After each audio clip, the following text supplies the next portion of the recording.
ஏங்க இந்த மாதிரி வேலைக்கு சாப்பிடாம வேலை செஞ்சா உடம்பு என்னத்துக்குங்க ஆகுது? நான் ஒரு வேலை சாப்பிடலாம் ஒன்றுமே ஆகப்படுது இல்லைங்க. நம்ம வச்ச பயிர் ஒரு வேலையும் பார்த்து பண்ணாதாங்க நாளைக்கு நம்மளுக்கு சாப்பாடு கிடைக்கும்.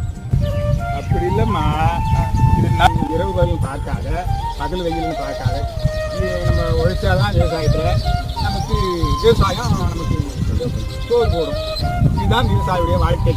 சரிப்பா, புரிஞ்சுது. பாரு, இது பார்க்க சொல்ல உனக்கு சாப்பிடணும்னு தோணுதா? சாப்பாடு சந்தோஷமா தானே இருக்கு. புரியுதா? புரியுதா?